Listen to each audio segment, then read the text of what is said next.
ഇന്ന് വലിയൊരു ടാസ്ക്കാണ് ആക്ച്വലി. കാരണം കൊച്ചു കുട്ടികളാണ്. അപ്പം അവരെ ജഡ്ജ് ചെയ്യാന്ന് പറയുന്നത് നല്ല ബുദ്ധിമുട്ടുള്ളൊരു കാര്യമാണ്.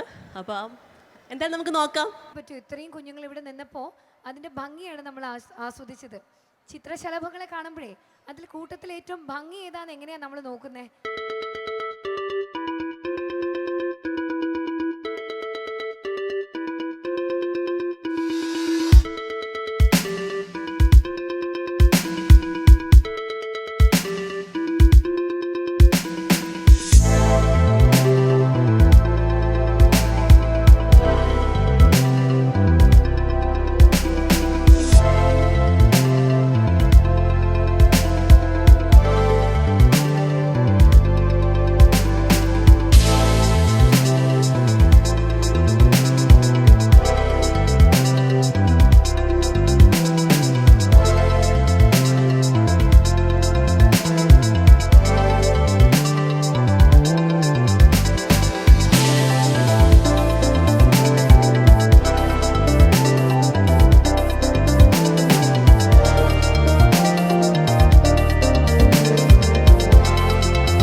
മാർക്ക് ഇടുക എന്ന് പറയുന്നത് വലിയൊരു ചാലഞ്ചാണ്.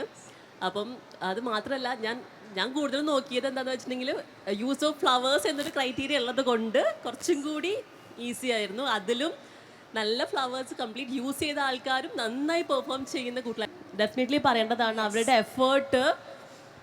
കൺഗ്രാറ്റ്സ്. എന്തായാലും ഓൾ വിഷസ്. നമുക്ക് എൻഡ് ഓഫ് ദ ഡേ ഒരാളെ ക്രൗൺ കൊടുക്കാൻ പറ്റും. ഞാൻ ഞെട്ടിപ്പോയി ആദ്യം ഈ പിള്ളേരുടെ നടത്തം കണ്ടപ്പോൾ. കാരണം ഈ പ്രായത്തിൽ ഞാൻ മറ്റേ മാങ്ങ കയറിയാൽ നടക്കുമായിരുന്നു. സത്യം എൻ്റെ തൊണ്ട ശരിയല്ല, അതുകൊണ്ട് എനിക്ക് മര്യാദ സംസാരിക്കാൻ പറ്റില്ല. ഇവരുടെ പാരൻസിന് സമ്മതിച്ചു കൊടുക്കണം. ചെറുപ്പം തൊട്ട് ഇപ്പോഴത്തെ എല്ലാ ജനറേഷനിലും പാരൻസ് ഭയങ്കര സപ്പോർട്ടാണ്. പിള്ളേരെക്കാൾ കൂടുതൽ എനിക്ക് ഇഷ്ടപ്പെട്ടത് പാരൻസിനെയാണ്. ഈ പ്രായത്തിലുള്ള കുട്ടികളെ ഈ റാമ്പിൽ നടത്തിക്കുക എന്ന് വെച്ചാൽ വളരെ ബുദ്ധിമുട്ടുള്ള ഒരു കാര്യമാണ്. അപ്പോൾ അത് നന്നായിട്ട് ഒന്ന് കുട്ടികൾ ചെയ്തായിരുന്നു. നമുക്ക് ഏതായാലും ഒരു റിസൾട്ടിലേക്ക് പോവാം. ഒരു മൊമെന്റ് ആണിത്. കാരണം കുഞ്ഞുമക്കൾ വളർന്നു വരുമ്പോൾ ആണ് ആൻഡ് കിഡ്സ് ഗെറ്റ്സ് നമ്മുടെ ഫുഡ് പറ്റും. ഇത്രയും കുഞ്ഞുങ്ങൾ ഇവിടെ നിന്നപ്പോൾ അതിൻ്റെ ഭംഗിയാണ് നമ്മൾ ആസ്വദിച്ചത്. ചിത്രശലഭങ്ങളെ കാണുമ്പോഴേ അതിൽ കൂട്ടത്തിൽ ഏറ്റവും ഭംഗി ഏതാന്ന് എങ്ങനെയാണ് നമ്മൾ നോക്കുന്നത്? എല്ലാം നമുക്ക് ഇഷ്ടപ്പെടും. അപ്പം അതുപോലെ വളരെ കൺഫ്യൂസ്ഡ് ആണ്. എല്ലാ കുഞ്ഞുങ്ങളും നല്ല സുന്ദരി മണികളായിട്ടുണ്ട്. അപ്പം എല്ലാ കുഞ്ഞുങ്ങൾക്കും എൻ്റെ ഒത്തിരി സ്നേഹവും എല്ലാ വിഷസും. ആ പേരൻസിന് നല്ലൊരു കൈയടി കൊടുക്കൂ. അവരെ ഇത്രയും എഫേർട്ട് എടുത്ത് ഇവിടെ ഇത്ര രസമായിട്ട് ഒരുക്കി എടുത്തതിന് ആൻഡ് ഓൾസോ ഇത് കോൺടാക്ട് ചെയ്തതിന് ലുലു ഗ്രൂപ്പിന് ബിഗ് അപ്ലൗസ്. ഒത്തിരി സന്തോഷം സ്വരാജ്, വളരെ സന്തോഷം എന്നെ ഇവിടെ ക്ഷണിച്ചതിന്. ഞാനിവിടെ വന്നപ്പോൾ എല്ലാം എൻ്റെ വേണ്ടപ്പെട്ട ആളുകളാണ്. ഒരു ലോയറാണ്, ഹൈക്കോർട്ടിൽ പ്രാക്ടീസ് ചെയ്യാണ്. അപ്പം നല്ല നല്ല കേസുകളൊക്കെ തന്നെ എന്നെ സഹായിക്കുന്ന ഒരാളാണ് സ്വരാജ്. ഞാൻ ഏഷ്യനെറ്റിൻ്റെ ആ സമയത്ത് ആരെങ്കിലുമൊക്കെ എന്നെ കണ്ടിട്ടുണ്ടോ? ഏഷ്യനെറ്റിലെ ഫോൺ ഇൻ പ്രോഗ്രാംസ്, മിസ്റ്റർ, അങ്ങനെ കുറേ പ്രോഗ്രാംസിലൊക്കെ ഉണ്ടായിരുന്നു. അപ്പോൾ ആ സമയത്ത് എൻ്റെ ഒരു ടീനേജ് ആ ഒരു ടൈമിൽ എന്നെ മോൾഡ് ചെയ്ത് വളർത്തിയെടുത്ത ഒരാളാണ് പ്രതാപേട്ടൻ. ലുലു ഗ്രൂപ്പിൻ്റെ ഭാഗമാണിപ്പോൾ അദ്ദേഹം. ഇപ്പോൾ പിന്നെ ഇവിടെ നിൽക്കുന്ന സാധിക, വിഷ്ണു, ഇവർ എല്ലാവരും വളരെ വേണ്ടപ്പെട്ട ആൾക്കാരാണ്. അഫ്കോഴ്സ് നേര് എന്ന സിനിമ കണ്ട് വിജയിപ്പിച്ച നിങ്ങളെല്ലാവരും എനിക്ക് ഹൃദയത്തിനോട് വളരെ ചേർന്ന് നിൽക്കുന്നു. എൻ്റെ ആദ്യത്തെ എഴുത്തായിരുന്നു റൈറ്റർ, തിരക്കഥാകൃത്തായിട്ട് നേരെന്ന സിനിമ എഴുതിയത്. പിന്നെ ഞാൻ വർക്ക് ചെയ്യുന്ന മേഖല ആയതുകൊണ്ട് കുറച്ചും കൂടെ ഈസി ആയിരുന്നു. പക്ഷെ അത് കണ്ട് അതിനെ വിജയിപ്പിച്ച നിങ്ങൾക്ക് എല്ലാവർക്കും ഒരിക്കൽ കൂടി നന്ദി. ഇനിയും പ്രോജക്ട്സുകൾ വരുമ്പോൾ ഇതുപോലെ സിനിമ കണ്ട് ഏറ്റെടുത്ത് നിങ്ങളെല്ലാവരും സ്നേഹിക്കുക. ഈ സ്നേഹം തുടർന്നുകൊണ്ടേ ഇരിക്കുക. അപ്പോൾ താങ്ക് യു സോ മച്ച്. നമുക്കിനി അടുത്ത കാര്യങ്ങളിലേക്ക് കടക്കാം അല്ലേ? അപ്പോൾ എല്ലാവരുടെയും സമ്മതത്തോടു കൂടി little Prince of the day is cyan Asim.